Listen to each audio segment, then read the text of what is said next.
Dear students, good evening. I am Dilshad Khan. मेरे YouTube channel में आपका बहुत बहुत स्वागत है। और मैं लगातार आपको घर ही में बैठे प्रोवाइड करा रहा हूँ सारी चीज़ें। और आज का एक टॉपिक लेके मैं आया हूँ, डिटर्मिनर के 50 क्वेश्चन में लेकर के आया हूँ जो बेहद इंपॉर्टेंट है।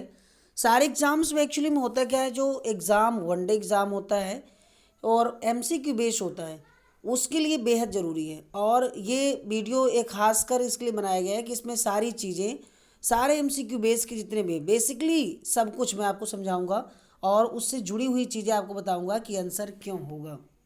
ठीक है, तो आइए हम बात करते हैं क्वेश्चन नंबर फर्स्ट से। क्वेश्चन नंबर फर्स्ट है, देखिए यहाँ पर मैं आंसर आपको बताऊंगा। Dash of two sister is married.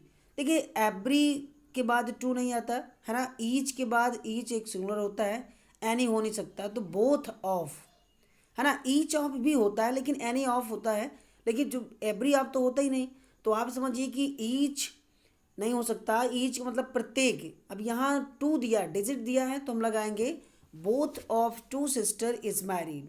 तो इसका आंसर हो जाएगा आपका both of two sisters married का आंसर हो जाएगा आपका ए नंबर सही हो जाएगा। ठीक है, दूसरा क्वेश्चन है कि dash of you should attend the conference, है ना। तो यहाँ पर लिखा है ऑफ यू, तो अब आप देखिए यहाँ पर क्या होगा। ठीक है,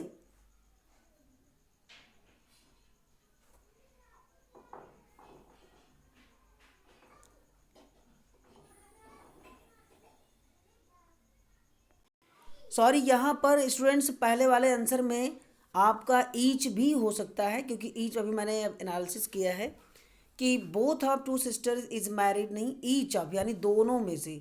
अगर ये बोथ लगाते हैं लेकिन ईच का यहाँ पर इस्तेमाल करेंगे, इसलिए कि ईच ऑफ टू सिस्टर यानी दोनों में से प्रत्येक की शादी हो गई है। सॉरी, थोड़ा लिटिल मिस्टेक है। ठीक है, अब यहाँ पर दूसरा क्वेश्चन दिया है तो इसका हम आंसर ले लेते हैं सी। ठीक है, पहले वाले का सी आंसर सही होगा बिल्कुल। यहाँ लिखे of you should attend the conference. अब देखिए यहाँ पर लिखा है तो ऑफ यू शुड, है ना, समझिएगा। तो यहाँ पर लिखा है मैनी एवरी ईच नहीं होगा, यहाँ पर होना चाहिए ए यानी कि बोथ। तो इसका आंसर सही हो जाएगा, ए ऑप्शन सही होगा, both of you should attend the conference. Okay, next question है, क्वेश्चन नंबर तीसरा है। तीसरा क्वेश्चन में कह रहा है कि B should inform of them. ठीक है, तो यहाँ लिखा है बी शुड इन्फॉर्म देम, तो इसका आंसर हो जाएगा B should inform all of them, है ना। मैनी ऑफ देम नहीं होगा, एवरी आप नहीं होगा, फ्यू अनकाउंटेबल होता है, तो आप लगाएंगे यहाँ पर डी ऑप्शन सही होगा यानी कि ऑल होगा। चौथा क्वेश्चन कह रहा है कि they have spent dash for their sons wedding, है ना। चौथा क्वेश्चन देखिए फटाफट, ऑप्शन है, आप ऑप्शन में आप खुद अपने आप से चेक कर सकते हैं। तो इसका आंसर हो जाएगा, चौथे क्वेश्चन का आंसर हो जाएगा कि enough, they have spend enough for their sons wedding, है ना। चौथे का बी ऑप्शन हो जाएगा, तो हम यहाँ पर ले लेंगे बी ऑप्शन इज करेक्ट हो जाएगा। क्लियर है।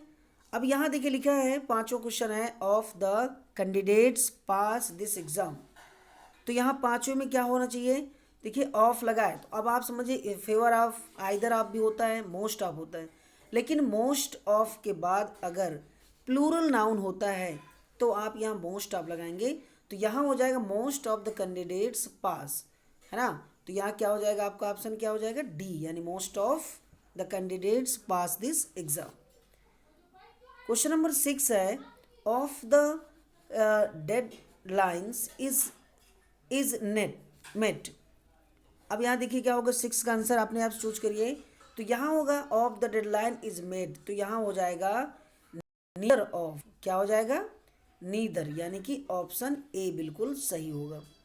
नेक्स्ट क्वेश्चन है कैन आई बारो डैश शुगर। अब शुगर क्या है, अनकाउंटेबल नाउन है। अनकाउंटेबल के लिए क्या लगता है आपको पता है, अनकाउंटेबल के लिए लगता है ना, बताइए फटाफट जल्दी से, अनकाउंटेबल के लिए क्या लगता है सम, है ना। अच्छा, मच भी लगता है, लिटिल और अफ्यू इनका अलग अलग एक डिटरमिनर होता है। जो फ्यू आफ्यू और दाफ्यू होते हैं ये होते हैं काउंटेबल के लिए, और लिटिल लिटिल द लिटिल होते हैं ये होते हैं काउंटेबल के लिए, और सम होता है जब कोई मटेरियल नाउन होता है, और मच भी लगता है लेकिन उसका एक अलग से रूल्स होता है।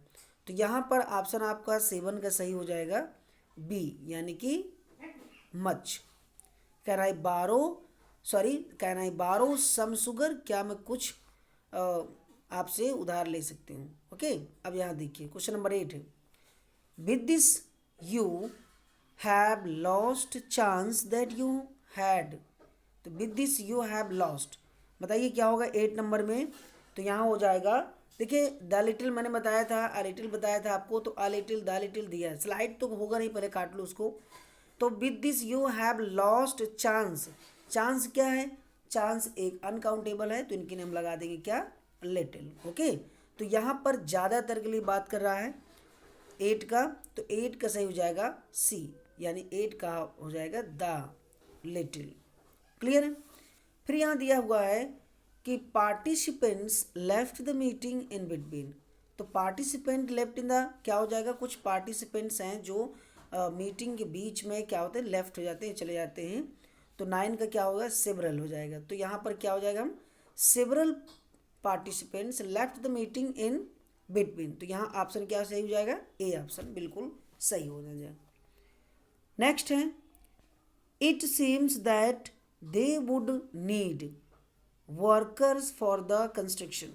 बताइए क्या होगा, लास्ट क्वेश्चन नंबर 10 का क्या होगा, तो वुड नीड, अब क्या होगा, सम वर्कर्स नहीं होगा, है ना, आइदर वर्कर्स नहीं होगा, लिटिल हो नहीं सकता, बचा क्या आपके पास, मोर। तो क्या हो जाएगा, सी, यानी 10 का ऑप्शन नंबर सी बिल्कुल सही होगा।